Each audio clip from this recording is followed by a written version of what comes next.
ከህይወት ሁሉ ቻሌንጅ ከባዱ ለሰው ልጅ የሚደርስበት ነገር የሚወደውን ሰው ማጣት ነው። የትኛውንም ፈተና የሰው ልጅ ማለፍ ይችላል።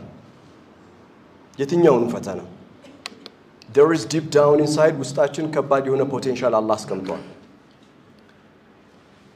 ሱረቱል ሁድ ምዕራፍ 11 ቁጥር 7 ላይ ዛሬ ይህንን አያ ይዛችሁ ከሄዳችሁ ቤት በቃ ትልቅ ነገር ይዛችሁ ሄዳችሁ ሁሌ ሳየው በጣም ነው የሚደንቀኝ።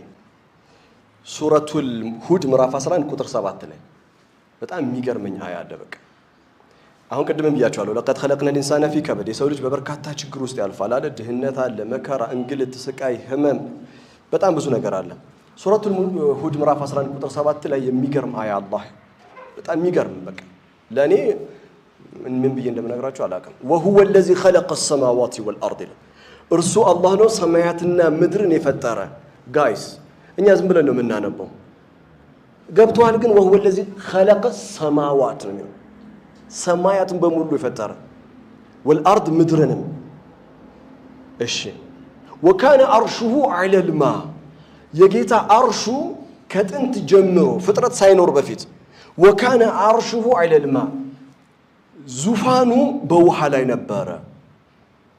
አሁን እያወራን ያለው ስለ ትልልቅ ነገር ነው።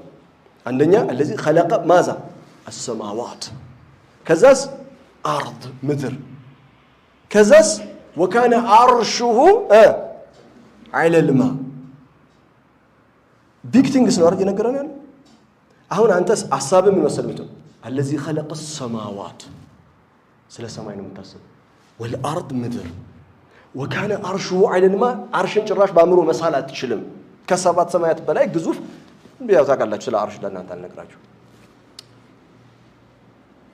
ቢግ ክሬሽንስ እያሰብክ እያለ አያው ኢልቲፋት የሚባል ነገር አለ በቁርአን ጥናት ስዊች ያደርግና ሊየብሉወኩም አዩኩም አህሰኑ አመላ ሊተራሊ አያው every single individual person ቁርአንን ለሚያነበው እያንዳንዱ ሰው ላይ ጣቱን ነው የሚከሰረው አያው